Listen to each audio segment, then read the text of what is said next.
And L&T। Sanjeev Bhasin साहब जुड़ चुके हैं अब हमारे साथ बातचीत करने के लिए। भसीन साहब, गुड मॉर्निंग, कार्यक्रम में स्वागत है आपका। आप कैसे अप्रोच कर रहे हैं सर मार्केट को? आज एक इम्पॉर्टेंट क्रिटिकल डे है और एक्सपायरी, और साथ ही साथ अगर आप देखें रिलायंस की AGM, आपका आज का मार्केट का अप्रोच क्या है और उसके बाद आपके दो स्टॉक सर? तो गुड मॉर्निंग वीरेंद्र। देखिए, वॉलेटिलिटी रह सकती है but the undertone is clear. You may fluctuate in this band of 15,700 to 900, but in the next week I am sure you will take it out. 16,000 is just a number and there will be apprehension. But तीन चीजें देखिए, overnight Vijay Mallya के assets बिक गए, नीरव मोदी की वापसी की है, और ये अब बता रहा है कि money is coming on the table. जो बैंक्स ने प्रोविजन की थी वो राइट बैक देंगे, इस क्वार्टर में नंबर्स बड़े स्ट्रांग आएंगे। तो ये बैंक्स की जो एप्रीहेंशन है ये इज अनफाउंडेड, और मुझे लगता है growth is going to be much faster. आज सारी रेटिंग एजेंसीज कह रही हैं the second wave is been less harmful for the economy. तो take it with a pinch of salt. यहाँ कोई इजी मनी नहीं है, but you have to stay invested to go for the good time. आपको update दे दूं, BEL आपको परसों 150 में 165 का टारगेट दिया था, आज 173 हो गया। आपको 1450 पे L&T दी था 1505 का टारगेट, वो हो गया। और तीसरा आपका सिटी यूनियन बैंक 164-65 में बड़ी जोर से कहा था 73-75 तक जाएगा, 173 का टारगेट हो गया। अब आपके लिए दो नहीं तीन कॉल्स हैं, लेकिन तीनों कन्विक्शन बाइज हैं जो मेरे को लगता है जून में आउट परफॉर्म करेंगी। आप कहें जी हाँ सर, प्लीज बोलिए सर, आज की आपकी दो कन्विक्शन ट्रेड्स। पहले मैं कहूंगा कि बैंकों का बैंक इस साल में रहेगा RBL बैंक। 275 का टारगेट आपको दिवाली तक, जून में 240 का, 208 या 9, 8.5 से 9.5 में लीजिए। 5 का स्टॉप लॉस, 18.5 का टारगेट, ये अभी के लिए है, लेकिन जून में ये 240 जरूर जाएगा। दूसरा बाय जो एक अंडर परफॉर्मर ऑटो स्टॉक है, लेकिन इस भाव पे सबसे कंफर्टेबल है because of the advent of EV and tractor sales. I think Mahindra is a perfect stock to buy. 776 to 78 में फ्यूचर मिल रहा है डिस्काउंट पे बिकॉज ऑफ अ डिविडेंड। इसमें 760 का स्टॉप लॉस रखिए, 820 का टारगेट। और तीसरा जो शेयर आज 16,000 का आपको इंडेक्स लेके जाएगा वो है रिलायंस। 2210-12 में लीजिए, कीपर स्टॉप लॉस ऑफ 2175, 2265 से 2275 का target in the next 2 days. बिल्कुल सर, तो ढेरों ट्रिगर्स हैं आज के लिए और नया IPO भी खुल रहा है। थोड़ी देर में सर इस पर आपकी राय भी जानना चाहूंगा, पर सबसे पहले ये जो थोड़ा मार्केट का एक्शन 2-3 दिनों का हो रहा है इसको समझाएं सर, क्योंकि हम देख रहे हैं कि रोज जिस तरह के ग्लोबल संकेत होते हैं उस पर भारतीय बाजार रिएक्ट करते हैं, गैप अप या गैप डाउन होता है, बट जो क्लोजिंग होती है वो एकदम ऑपोजिट डायरेक्शन में होती है। ये क्या चल रहा है सर? क्या समझे इसको कि जिस तरह से ओपनिंग होती है क्लोजिंग ऑपोजिट डायरेक्शन में होती हुई है, ये क्या कह रहा है बाजार? दीप, देखिए, दो चीजें हैं। पहला, अब तक की एक आपने देखिए, लिटरली आप देखिए 14,500 के बाद बाजार नॉन स्टॉप चला है, और 14,800 से लेकर 15,000 तक तो किसी तरह का कोई 100-150 पॉइंट का भी करेक्शन निफ्टी में ढंग ढंग का नहीं आया, और जो 2-3 करेक्शन मिले वो सिर्फ इंट्राडे करेक्शन मिले। तो पहली बार आपको 2 दिन करेक्शन मिला है लाइफ टाइम हाई 16,000 के बेहद करीब पहुंचने के बाद। ऐसा क्यों हो रहा है? इसके 2-3 कारण है, समझिए। पहली चीज, 16,000 अपने आप में एक बड़ा मनोवैज्ञानिक स्तर लगता है कि बड़ा लेवल है ना, राउंड फिगर में बड़ा लेवल, तो उसके आप नजदीक पहुंच चुके हैं।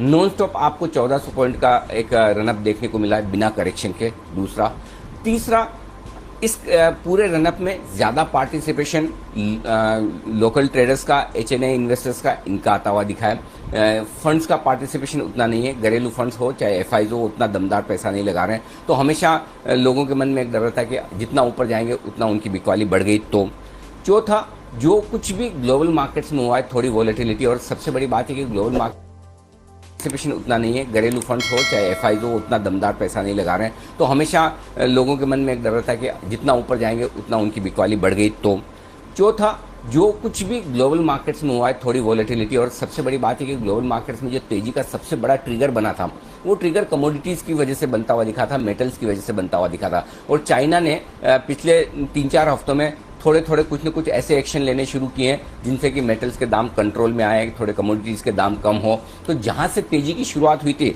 वहां पर थोड़ा सा अंकुश लगता हुआ दिख रहा है, तो वो एक रीजन था। और पांचवा ये कि जहां पर आप अमेरिकी बाजारों को भी लाइफ टाइम हाई बनने के बाद थोड़ा सा ऊपर नीचे होते हुए देख रहे हैं, और ब्याज दरों को लेकर वहां पर हो हल्ला थोड़ा सा बढ़ता हुआ दिख रहा है। कब बढ़ेंगी, कब नहीं बढ़ेंगी, और बढ़ेंगी नहीं बढ़ेंगी उन पर चर्चाएं शुरू हो चुकी है। तो ये कुछ कारण हैं जिनकी वजह से बाजार थोड़े से वॉलेटाइल होते हुए दिख रहे हैं। और ये बाजार का काम करने का एक तरीका है।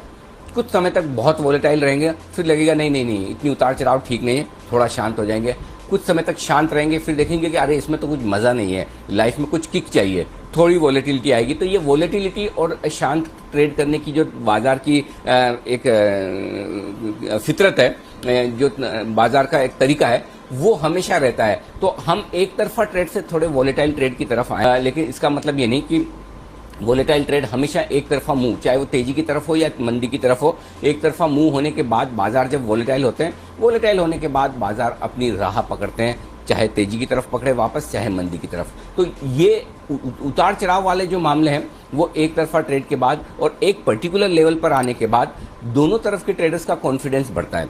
फॉर एग्जाम्पल, तेजी का मार्केट है, आप 16,000 के नज़दीक पहुंचे, तो जिन लोगों को प्रॉफिट बुक करना है, चाहे वो तेजी करने वाले ट्रेडर्स ही हो या जो एफआईज या फंड्स लगातार बेचे हैं, उन्हें लगेगा कि 16,000 के आसपास प्रॉफिट बुक करने की जगह है। तो नेचुरल सर लास्ट टाइम से बात करें तो मार्केट का मूड माहौल और बेहतर होते हुए दिख रहा है। डाउ फ्यूचर्स डेज हाई पर ट्रेड कर रहा है 250 अंकों की तेजी के साथ, वहां पर अब अच्छा मूड दिख रहा है। नैस्डैक फ्यूचर्स में अच्छी तेजी है, 0.6% का उछाल वहां पर है।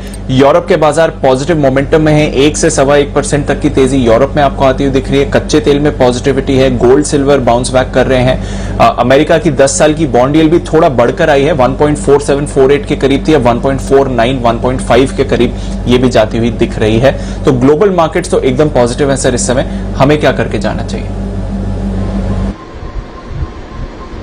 ओके, तो यहाँ पर ग्लोबल मार्केट्स मूड माहौल पॉजिटिव है, मुझे लगता है यहाँ पर खरीदारी करके जानी चाहिए। और दीप आज का जो थोड़ा दबा कारोबार के डेटा के लिहाज से और वायदा कारोबार की एक्सपायरी के लिहाज से 15,800 के नजदीक आप बंद हो रहे हैं। और जो डेटा आप बता रहे थे इसलिए कि 15,800 के ऊपर निकलना थोड़ा मुश्किल है, हाईएस्ट ओपन इंटरेस्ट है, बड़ा ओपन इंटरेस्ट है वहां पर, तो उसके नीचे ही हम रहे लगातार।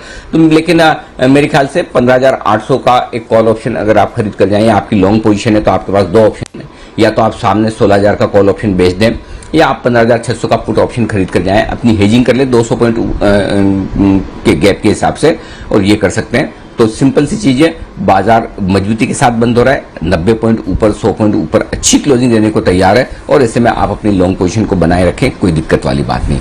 बैंक निफ्टी जैसा हम उम्मीद कर रहे थे 34,700 34,800 के आसपास बंद होना चाहिए, डीप एग्जैक्टली देखिए वहीं पर बंद होता दिख रहा है। तो आखिरी 1 घंटे में निफ्टी और बैंक निफ्टी ने एग्जैक्टली वैसा ही मूव दिया है। 34,800 के ऊपर की जो के आसपास की जो क्लोजिंग है बैंक निफ्टी की, न बहुत अच्छी है न बहुत खराब है, ऐसा भी नहीं कि बहुत अच्छी है। पिछले 4-5 सेशन ऐसे हो गए बैंक निफ्टी 34,500 से 35,000 की रेंज में, या तो 34,500 के नीचे बंद हो तो और नीचे के संकेत आएंगे, या 35,000 के ऊपर बंद हो 2 दिन लगातार, तो फिर लगेगा कि करेक्शन पूरा करके ऊपर जाने को तैयार है। तो बैंक निफ्टी में भी आपके अगर पोजीशन जो भी है उस हिसाब से आप 34,500 और 35,000 को रेंज मानकर उस हिसाब से हेज कर लें। फॉर एग्जांपल जैसे आपने लॉन्ग पोजीशन बना रखी, तेजी कर रखी है, तो अब आपके पास 2 ऑप्शन है, या तो 34,500 का पुट ऑप्शन खरीद लीजिए, या 35,200 का एक कॉल ऑप्शन बेच दीजिए।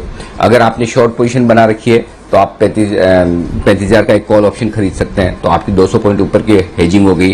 तो या फिर आप नीचे की तरफ 34,500 का एक पुट बेच सकते हैं। तो ओवरऑल आप अपनी हेजिंग करके चलें। बैंक निफ्टी में दोनों तरफ की हेजिंग आपकी बराबर की, क्योंकि बीचों बीच में बैंक निफ्टी न्यूट्रल है, न तेजी के संकेत दे रहा है न मंदी के, निफ्टी मजबूती के संकेत दे रहा है, और ऐसे में निफ्टी में आप लॉन्ग पोजीशन बरकरार रख सकते हैं अपने हेजिंग के साथ में। तो